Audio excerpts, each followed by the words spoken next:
Olá, meus amigos, olá, minhas amigas do Legislação Integrada.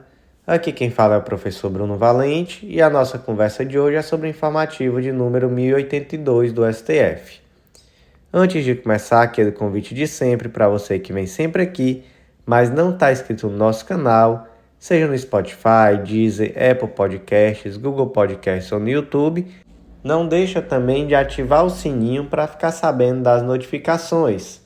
Nos segue também no Instagram, @legislação_integrada, onde temos novidades diariamente.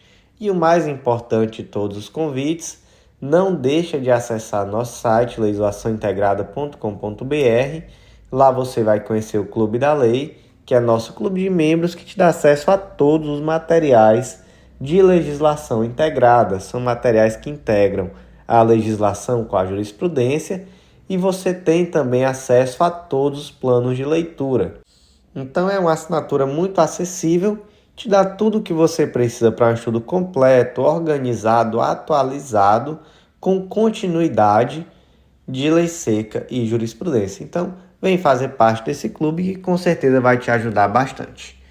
O primeiro julgado de hoje foi inserido na Constituição Federal e, na verdade, é uma tese que tanto é a mesma tese no tema 881 quanto no tema 885. Então, é uma tese de repercussão geral, temas 881 e 885. Essas teses ficaram da seguinte forma: as decisões do STF em controle incidental de constitucionalidade anteriores à instituição do regime de repercussão geral não impactam automaticamente a coisa julgada que tenha se formado mesmo nas relações jurídicas de trato sucessivo. 2. Já as decisões proferidas em ação direta ou em sede de repercussão geral interrompem automaticamente os efeitos temporais das decisões transitadas em julgado nas referidas relações, respeitadas a irretroatividade, a anterioridade anual e a noventena, ou a anterioridade nonagesimal, conforme a natureza do tributo. Gente, julgado aqui que deu repercussão demais, saiu na mídia toda, recebeu críticas de advogados que estavam no papel deles, de criticar, já que muitos estavam em defesa das empresas. Enfim, decisão polêmica e decisão muito importante. Qual é a situação aqui? Lá em 1998, a Lei 7689 criou a CSLL, Contribuição Social sobre o Lucro Líquido, que essa contribuição ela é destinada ao financiamento da Seguridade Social. É uma contribuição que ela é paga de uma forma muito semelhante do imposto de renda pessoa jurídica. E aí muitas empresas já propuseram ações dizendo que essa contribuição era inconstitucional e tudo. Algumas obtiveram sucesso, conseguiram decisões liminares para parar de pagar. Depois conseguiram decisões ali de mérito mesmo, transitadas em julgado, dizendo: olha, você realmente não precisa pagar essa contribuição, porque essa contribuição é inconstitucional. Só que aqui, gente, se trata de um tributo de caráter sucessivo. O que isso quer dizer? Que não é um tributo que é pago uma única vez e se esgota. Esse tributo ele é devido todos os anos. Então, vamos aqui diferenciar. Imagina, por exemplo, que a empresa X fez uma importação de uma determinada máquina, essa máquina entrou no Brasil e aí foi cobrado o imposto e se judicializou e se disse: olha, nesse caso dessa importação aqui que aconteceu, não cabe esse imposto, e a justiça deu razão e disse: olha, realmente não cabe, ok. Imagina que 10 anos depois, sei lá, o STF decidiu que naquele caso ali caberia o imposto. Essa empresa vai precisar pagar, já apesar dela já ter uma decisão transitada em julgado? Não vai, Porque aquilo ali já aconteceu, já viu a decisão, a máquina já entrou no país e ela já ganhou. Aquilo que vier de posterior não vai mais influir na esfera jurídica dela, porque existe ali uma coisa julgada. Já que no caso da CSLL, existe uma prestação continuada. Então, sempre que a empresa tiver lucro líquido, vai incidir uma contribuição social. E aí vem a pergunta: se vier uma decisão posterior do STF dizendo que essa CSLL é constitucional, vai voltar a ser exigido dessa empresa o pagamento? Aí o STF disse, olha, depende. Se for uma decisão em ação de controle de constitucionalidade, então um ADI, um ADC, um ADPF, ou se for uma decisão em regime de repercussão geral, automaticamente o efeito da coisa julgada cessa. Então, o que aconteceu? Em 2017, foi julgada a ADI 15, ela disse, é constitucional. Então, empresa, você tem uma coisa julgada favorável a você, né? Mas a partir de 2007, foi julgada a ADI 15, disse que essa lei é constitucional.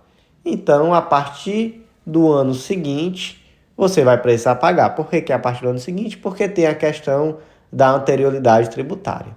Então, não é imediato também, a partir do próximo ano, você tem que voltar a pagar. Ah, professor, que loucura! Então, não vale de nada a coisa julgada? Gente, imagina a loucura, que seria o contrário. Uma empresa ela vai ser eternamente beneficiada por uma coisa julgada, enquanto toda a concorrência dela vai pagar a CSLL para sempre. Imagina aí a desproporção, imagina que a disparidade de armas. Umas empresas pagam e outras não pagam. Então, não, realmente faz sentido isso aqui. Faz sentido dizer, olha, teve uma ADI que é constitucional, então a partir daqui para frente vai ter que pagar. Só que aqui criou-se uma celeuma, porque muitas empresas disseram, não, eu tenho uma coisa julgada em relação a mim, então eu entendo que eu não preciso pagar até que o STF se manifeste dizendo que eu preciso. E aí teve esse julgado em 2007, e de 2007 até 2023, algumas empresas não pagaram a CSLL, porque disseram, não, tem uma decisão transitada em julgado, dizendo que eu não preciso. E aí, em 2023, quantos anos depois, vou nem fazer essa conta aqui, eu acho que 15 anos, sei lá, depois, chegou ao STF, foi finalmente julgada essa ação, e no julgamento se disse, olha, a partir do ano de 2007 vocês têm que pagar. E aí pediram, não, excelência, module os efeitos, faça aqui uma modulação, diga que vai ser daqui para frente. O STF disse, não tem modulação de efeito, não. Você sabia que você tinha um risco de precisar pagar a partir do ano de 2007. Caberia a você ter ou feito o pagamento ou ter pelo menos mantido esse valor depositado como uma forma de garantir esse pagamento em um momento futuro, caso você perdesse essa ação. Então, realmente aqui não vamos modular efeito. Qual o efeito disso? Tem empresa, uma única empresa, estipulou esse efeito em 290 milhões, além de um aumento de custo operacional, né, já que seria uma tributação a mais, que também teria um efeito muito grande. E aí, o que você achou dessa decisão? O STF tinha que modular os efeitos? Porque, gente, vamos lá, né? Eu até perguntaria, você acha que essa empresa deveria começar a pagar depois da ADI? Eu até poderia perguntar isso, mas eu acho que é óbvio que deveria, né? Imagina, a empresa X paga e a empresa Z não paga. Qual o sentido? Não, ela, a partir da ADI 15, de fato, passa a ser exigível. Né? Eu acho que a gente já pode partir desse pressuposto. Não precisa aqui perguntar o que vocês acham em relação a isso, imagino eu. Se bem que você até pode ter uma posição no sentido de que precisaria de uma manifestação específica em relação àquela empresa. Tá, é uma posição possível, fico esperando tua opinião, mas o que eu quero saber mais de você você acha que o STF deveria ter modulado? Caberia aqui uma modulação por uma questão de segurança jurídica? Ou realmente o STF está certo nessa de dizer, olha, caberia à empresa ter no mínimo guardado esse valor para no futuro pagar caso o STF decidisse que ela teria que pagar? E aí, quem foi que trouxe a imprevisibilidade jurídica aqui? Foi o STF com essa decisão ou as empresas que pagaram para ver e agora realmente ficaram no prejuízo e estão querendo se fazer de vítima? Que foi mais ou menos o que o ministro Barroso falou em uma entrevista sobre o tema. Diz que as empresas jogaram moeda para cima e ficaram esperando para ver se ia cair em cara ou em coroa. O ministro Barroso falou isso em uma entrevista. E aí, o que você acha? Me conta, porque a decisão é polêmica. Próximo julgado do dia inserido na Constituição Federal, tese fixada na ADI 1019, norma estadual que, a pretexto de proteger estudantes, proíbe modalidade do uso da língua portuguesa, viola a competência legislativa da União. Foi aqui uma lei do estado de Rondônia, a Lei 7123, e ela proibia a chamada linguagem neutra. Ela dizia, olha, fica expressamente proibida a denominada linguagem neutra na grade curricular e no material didático de instituições de ensino público e privado, assim como editais de concurso público. E disse ainda, olha, violar o direito do estudante. Então aqui é um direito do estudante de não ser exposto à tal da linguagem neutra. É interessante, né, a forma como se coloca. E mais para frente a lei diz que violar isso, esse direito do estudante, vai acarretar em sanção à instituição e também ao profissional de educação que ministrar o conteúdo dessa forma. Por quê? Porque se está aqui prejudicando direto ou indiretamente o aprendizado à língua portuguesa em sua modalidade culta. E aí, essa lei é constitucional? Gente, primeiro aqui no aspecto formal, né? Ela é inconstitucional. Ela é inconstitucional porque trata aqui de diretrizes e bases da educação nacional, competência privativa da União, artigo 22, inciso 24. Eu até tinha colocado aqui errado no informativo escrito, na verdade, o número, né? Eu tinha colocado artigo 24, que trata de competência concorrente, é o 22, tá, gente? Eu vou corrigir aqui, vou colocar o arquivo novo na plataforma. Mas, enfim, aqui existe uma inconstitucionalidade formal. Aí você diz, não, mas existe uma competência concorrente para legislar sobre a educação e tudo, gente, existe. Mas aqui você está tratando de uma diretriz, de algo que deve ser uniforme a nível nacional. Então, realmente, aqui temos uma inconstitucionalidade formal que é até que bem clara. Mas como hoje é o dia da polêmica, primeiro uma polêmica ali mais Faria Lima, né? Uma coisa assim mais elite em direito tributário, e agora uma polêmica dos costumes, aquela polêmica que está na boca do povo há um tempo. Quero saber qual é a tua opinião. Aí, o que é a linguagem neutra, né? Já que eu não falei o que é a linguagem neutra. É aquela linguagem que ela se expressa sem se referir a um gênero. Porque vamos lá, vamos conversar sobre esse tema sem muita paixão. A língua portuguesa é uma língua machista? Gente, quando a gente é criança, a gente percebe que é. Depois que a gente é adulto, às vezes a gente quer negar, mas quando a gente é criança, a gente percebe. Eu lembro que isso foi debate na minha sala de aula, eu não sei que série era, mas talvez, enfim, muito pequeno. Terceira, quarta série, eu lembro de um debate acalorado na sala de aula, onde a professora disse, olha, é assim mesmo. Quando você for colocar o gênero indefinido, é no masculino. Ponto. Aí o pessoal, professora, mas tia, né? Professora não, tia, mas por que não é no feminino? Porque é assim. E pronto. Então é machista. Então, quando sai o edital de um concurso, sai lá, edital para defensor público do estado do Ceará. Não sai para defensora pública do estado do Ceará. Por quê? Porque o defensor público é o gênero neutro. O gênero neutro, então, é o masculino. Ah, mas isso é frescura, isso é besteira, isso não existe. Olha, eu vou te passar aqui uma real. A maior luta da história da humanidade, a luta que move a humanidade, é a luta por quem vai dar nome a cada coisa. É aquela pessoa que determina qual é o nome daquilo que você está olhando. Essa pessoa é aquela que ganhou a luta da história e ela disse, o nome disso é esse. Então, a língua é assim porque nós viemos de uma realidade machista. Claro, se nós viéssemos de uma realidade onde existia um predomínio da mulher sobre o homem, certamente seria diferente. Vamos lá. E aí, por conta disso, muitas pessoas passaram a procurar uma linguagem neutra. E aí primeiro tentaram colocar aquele X, que era horrível. Então, XS no lugar de meninos e meninas. Horrível, uma ideia péssima, desculpa, não deu certo. E agora estão tentando colocar o E. Então, meninos, meninas e menines. É legal? Eu Olha, eu sinceramente acho que não. Eu acho que não encontraram ainda uma forma. Eu vejo com muito bons olhos a busca por isso. Acho que existe alguns erros de condução natural. Não é algo que vai se conseguir impor, mas também não acho que é algo que podem proibir, né? Então essa lei que proíbe está totalmente errado também, o caminho não é esse. Impor também ninguém vai conseguir.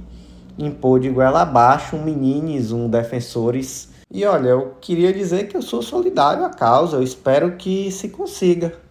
Eu realmente torço que a gente consiga chegar numa situação que fique legal, que tenha uma sonoridade legal, que seja algo mais natural. Eu acredito muito mais numa mudança um pouco mais natural. Então, eu acho que esse debate que está existindo já é positivo, porque vai forçando a algo mais natural mesmo. Você vai refletindo sobre isso, coisa que nem sequer se refletir. Então, só de trazer o debate eu já acho legal. Impor eu acho que não vai dar certo. Eu, inclusive, tenho uma história que eu acho interessante, não vou dizer quem é, mas é uma familiar, que ela levou uma chamada, trabalhava na época nos conselhos de direitos, e ela levou uma chamada porque queriam que ela escrevesse as atas sempre nas 3 formas, feminino, masculino e neutro. Então, ela tinha que escrever meninos, meninas e menines em todos em todos os termos que ela utilizasse na ata. E ela disse, olha, eu não vou fazer, me desculpem, tenho muito respeito por vocês, mas imagina que ata de reunião terrível que vai caber a mim aqui escrever sempre, vai ficar uma coisa gigante, vai ficar uma coisa, enfim, não faz sentido. Desculpem, não vou fazer. E aí, isso daí deu uma treta e ela não fez mesmo. E não é uma pessoa nada preconceituosa, enfim. E eu também não faria não vou mentir não. Não faria, tenho muito respeito, mas dessa forma aí também eu acho que não é por aí. Eu acho que não vai ser impondo, mas eu torço muito que a gente encontre aí um modo de tornar a língua portuguesa realmente uma língua menos machista, uma língua mais inclusiva e que isso seja natural, mantendo aquilo que nossa língua tem de bonito, que é uma língua muito bela. Enfim, vamos voltar aqui pro jurídico, que hoje eu tô parecendo uma Maria Fifi, trazendo aqui debates e fofocas, mas me conta aí o que você achou, quero saber sua opinião no inbox.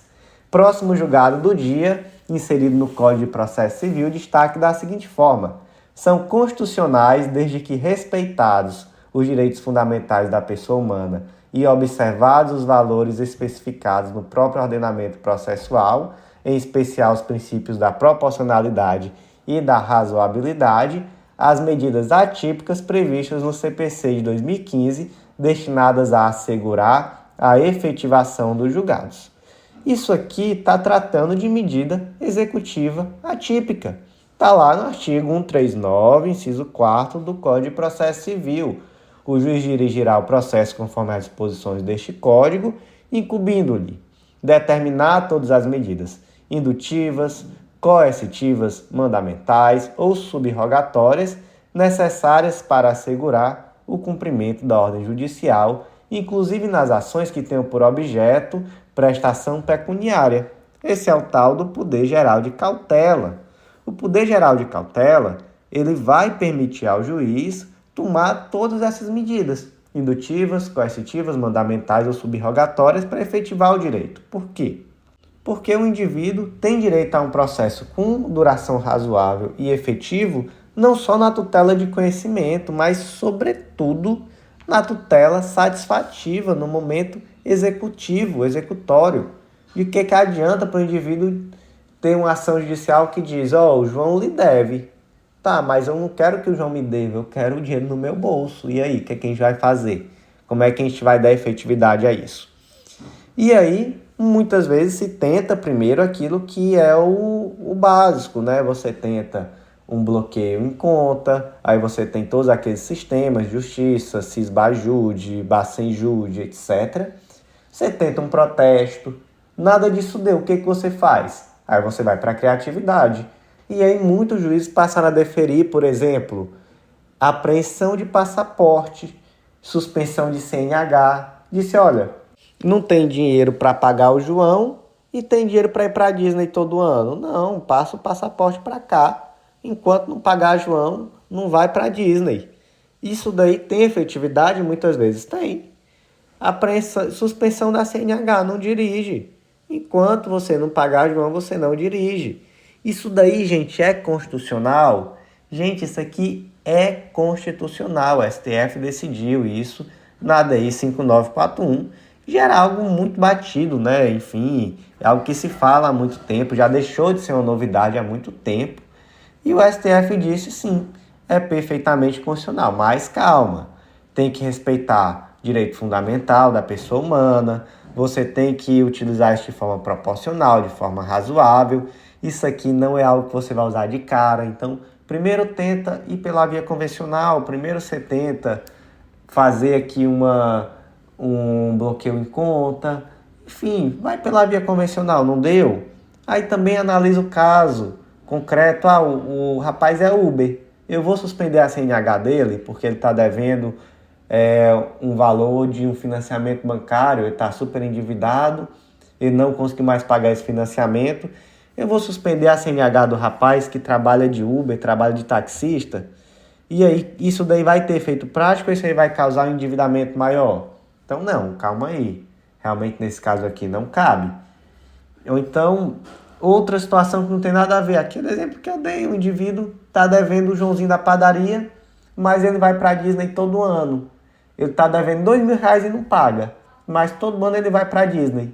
E aí, faz sentido apreender o passaporte dele? Faz sentido demais. Pega o passaporte desse homem e amarra, deixa bem escondido para ele não achar enquanto ele não pagar o Joãozinho. Então, sendo proporcional, é mais uma coisa que está à disposição do juízo. Legal? Gente, só para aprofundar, que eu acho esse julgado muito legal e às vezes ele causa uma certa confusão. Aqui já aprofundando mesmo, tá? Cabe habeas corpus contra a decisão que retém o passaporte e cabe habeas corpus contra a decisão que suspende a CNH. O STF já entendeu que quando suspende CNH não cabe, porque não existe aqui uma ameaça ao direito de vida do indivíduo.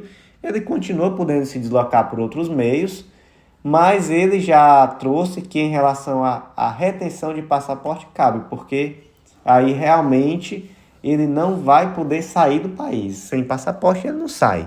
Sem carro ele anda de bicicleta, ele anda de moto, ele anda de ônibus, mas sem passaporte ele não sai do país. Então, o STJ, viu? Acho que eu disse STF antes. Ele já disse, olha, em relação à retenção de passaporte, em regra até não cabe, né? Caso caiba um recurso para impugnar a decisão, não cabe HC, porque ele não deve ser substitutivo do recurso próprio. Agora a gente sabe que mesmo assim, né, cabe habeas corpus de ofício sempre. Então, esse negócio de dizer em regra não cabe. Aqui, habeas corpus é legal porque às vezes você não ganha, mais leva. Exceção, cabe. Quando? Quando a decisão for flagrantemente ilegal e representar um prejuízo à liberdade de locomoção do indivíduo. E cabe até habeas corpus de ofício também nesse caso. E aqui a decisão foi no informativo 631. Eu acho legal essa decisão. Por isso que eu trouxe aqui para aprofundar.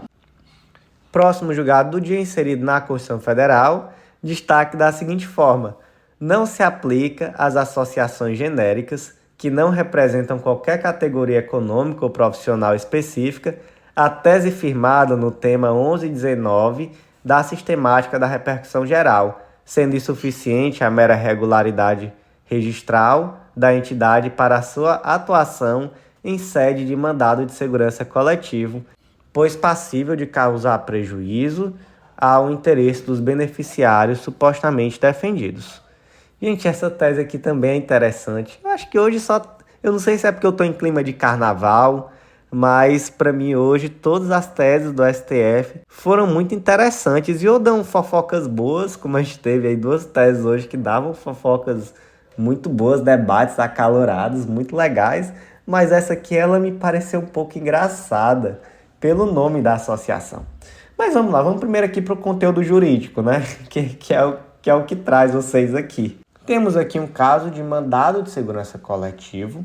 Onde é que está esse mandado de segurança coletivo? Está na própria Constituição, artigo 5º, inciso 70, A linha B, o mandado de segurança coletivo pode ser impetrado por organização sindical, entidade de classe ou associação legalmente constituída ou em funcionamento há pelo menos um ano em defesa dos interesses de seus membros ou associados.